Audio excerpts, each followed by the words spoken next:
What's going on, guys? It's Kyle here, and welcome back to my channel. Welcome back to a brand new video on my channel. Today I'm going to be doing a quick movie review for the 2019 movie Joker, starring Joaquin Phoenix and directed by Todd Phillips.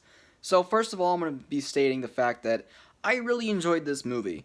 Another thing I'm going to be stating is this is not a masterpiece, and people blew this movie way up into proportions. Like, this should not have gotten this big. It's just a really good character study slash psychological thriller slash origin story is what it basically boils down to. I'll be talking about non-spoilers in the beginning, and then later on in the video, which wouldn't be that too far as I'm trying to make this a quick video, is going to be a little bit of spoiler talk. So I'll let you guys know when the spoilers are coming, but let's get right into the review. So first of all, let's talk about the number one thing about this movie, of course, is Joaquin Phoenix's performance as Arthur Fleck, or Joker.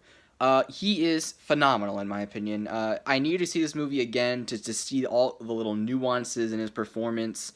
The way that he laughs is incredible and sounds heartbreaking, yet creepy at the same time.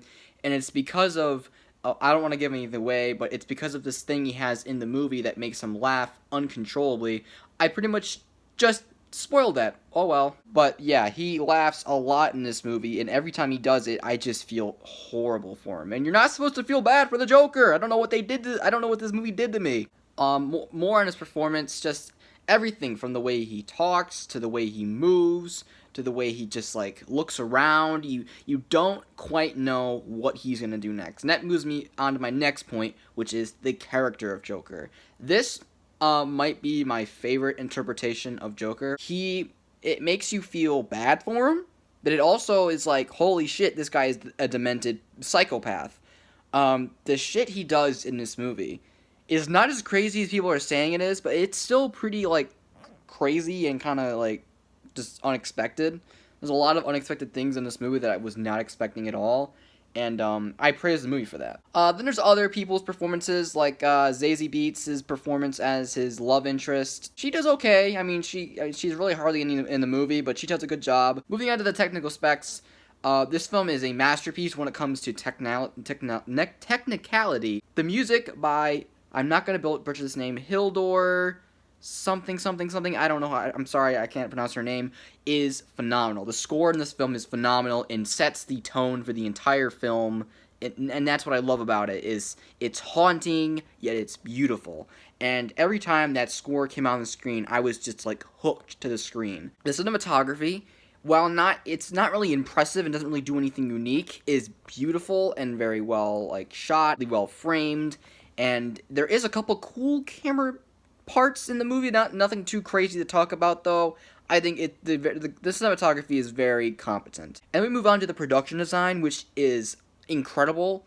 Pretty sure they shot on location. This does not feel like a stage or a set that was built. This legit looks like New York, and I think it was shot in New York.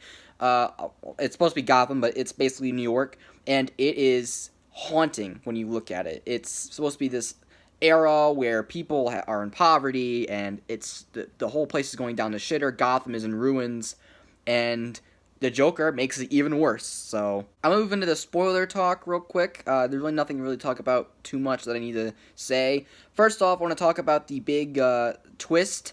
This is one of the downsides in my opinion, the way they revealed this twist.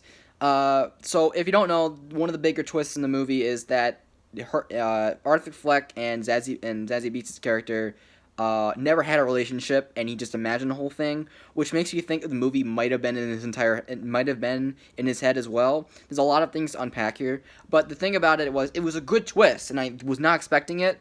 But if you've seen, like, you know, Martin Scorsese's other films like Taxi Driver and King of Comedy, which is clearly inspired by, then you could probably spot this twist a mile away.